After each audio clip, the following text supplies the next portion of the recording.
All right, it's Elvis. We got lots to cover.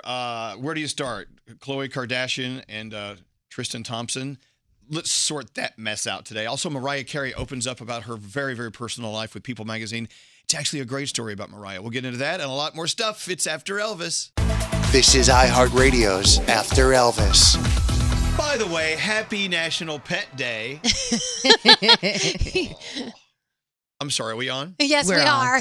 Of course, my best friends, Danielle Monero from the Elvis Duran Morning Show, and of course, Honey German from Power 105 is here. I woke up nice and refreshed and ready to go today. Well, you've got a lot. You may be fresh, but you got a lot of dirt you're going to roll in here. The tea is hot. Who wants to start? You know, Danielle, all morning has been saying, oh, that poor Khloe Kardashian, that dirt bag. Tristan Thompson, you've been in a bad mood today. I know, and I know people are like, well, Khloe, he cheated on his girlfriend with Khloe and blah, blah. But it doesn't make it right, and it doesn't make being 9 months pregnant. You don't want that to happen. That's just sad to happen to anybody. It is.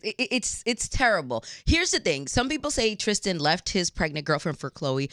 She says no. Listen, we had broken up, and he just moved on, but he's never really came back and kind of like helped me with the kid or been a part of the kid's life. But TMZ releasing all that footage and video and photos, it's just messy. Don't you feel like they waited to okay, she's about to pop that baby any day now. Let's mess her life up now. I mean, why? You do wonder about timing of these things. Seriously. Very much. But I will tell you, one of the videos that's out actually was with Tristan on the couch with a couple. Anyway, and the woman he's on the couch with, you can see her kind of looking up at this camera every once in a while, which is a handheld phone, I'm assuming. And it's as if she knows that she's being caught and she's getting kind of frisky. Anyway, that video was done back in October, Honey tells us. Yeah. But they're just now releasing it. Yeah, TMZ Sports just put that out yesterday, but it's from so October, nice of them. Which Khloe was already 3 months pregnant. So at that point, it's I understand that that's what men do, because I had this argument with my husband. He's like, that's just entertainment. I'm like, it's hurtful entertainment. She's pregnant. So that was when she was 3 months. Now, the pictures of him going into the hotel, that was this past weekend. And that girl came out with a Louis Vuitton bag, so she was staying a couple of days in that hotel. The Louis Vuitton bag was full? Mm-hmm. Don't you think so? That was her overnight bag? Yes. Yeah. I have a hoe bag in my car, don't you? Don't we all have a hoe bag? I retired mine. Mine's a Toomey. I don't. Anyway, so let's keep an eye on it. It's just there's so many different stories as a part of this main story.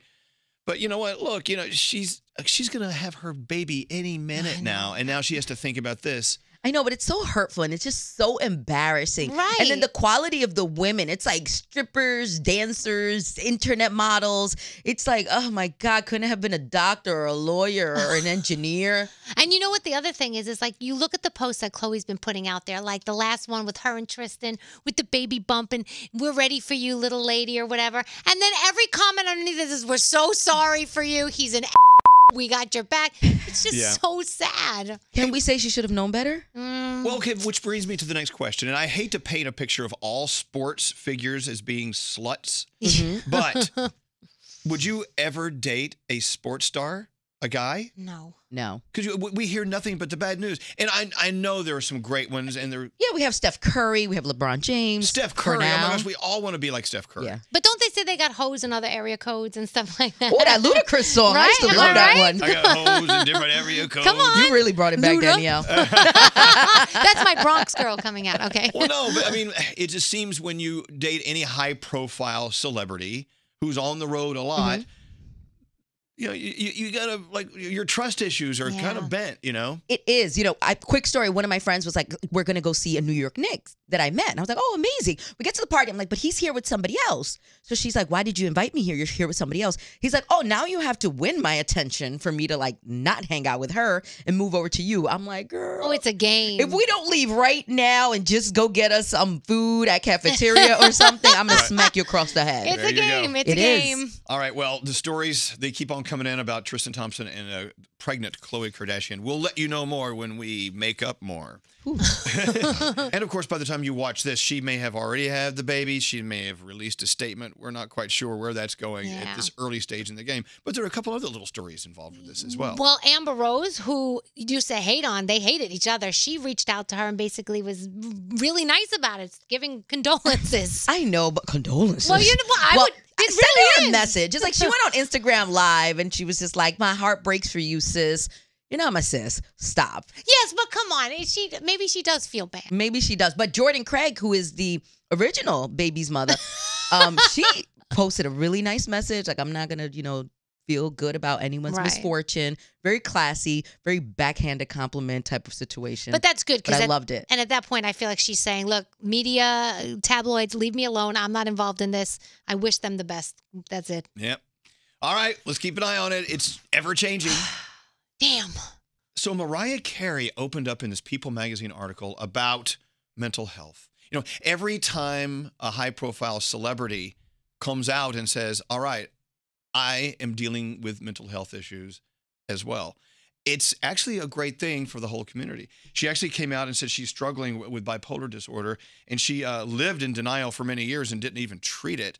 And now she is treating it, and she's seeing great results from getting into it and understanding more about what she was going through. I remember when she came here years ago, and she had said, gosh, you're so lucky. This is off the air. Mm-hmm. You guys are on the radio. Nobody's watching you 24/7. She goes, I can't even sleep. And then a couple days later, she had that nervous breakdown. And she says now that the whole sleep problem is all wrapped up into the bipolar disorder. It's all part of it. Well, there you go. If you read the article in People magazine, you'll see a lot more. We're not going to go into extreme detail here. Yeah. But like I said, mental health, I love that we're not afraid of it. Right. We're not afraid to tackle it anymore. We can't. It's a major, major part of our lives that we need to be on it. Yeah. And a lot of people deal with the same type of disorder. So to be able to identify with someone as amazing, great, and successful as Mariah Carey, it kind of gives you hope. Yeah. Which is an amazing thing. Kudos to Mariah for coming out with this. So as you know, Gwen Stefani and Blake Shelton have been together for maybe 3-4 years. They're my favorite couple. And you know what? They're not married. They're so cute. They're both coming from other relationships, and their relationship is cute. It is. Yeah. It's fun. It is what it is. And Gwen Stefani actually slipped and said, you know what? I do think about us getting married, but they're not doing it yet. I'd be afraid to. I'll tell you why. Because I'm in a relationship right now, and we're just... And you slip all the time about getting married. I want to get married, but, but I don't Yeah. want it to change everything. And I don't know. I've never been married, so I don't know what would change. Right. And I think maybe Gwen and Blake are kind of tiptoeing around this because everything's actually really good. It is. For them right now. Yeah. Yeah, it's usually, I was with my husband 10 years before we got married. Right. And I was very afraid of things changing, but actually things got better. So Gwen, if you're watching, go ahead, just do it. And they're so cute. I want another baby too. You do? She has 3 babies, and does he have kids? No. He does? Oh, he has kids too? Yeah, wait, come on. Brady bunch it They up. can all go to church together. I love that she goes to church every single Sunday. So cute. And those outfits are amazing. The I'm like, camo outfits that she wears when she's out with Blake. it's amazing. They're so cute.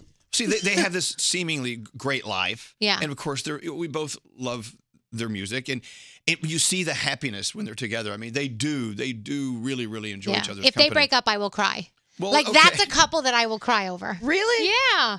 Because to me, they're like what happiness is. It's so They are. cute. And you know what's really amazing? She hasn't tried changing him. He still wears his clothes. You're right. You know how when someone's big into fashion? Yeah. She's amazing for that. And I love her. I don't know. It could change everything. You don't know. I mean, look at Anna Faris, Chris Pratt. Yeah. They were doing great, and then they got married, and then it just wasn't great some more. And then remember what she said, that everything you saw on Instagram was a lie. Like they had this whole Instagram life. It really is. Yeah.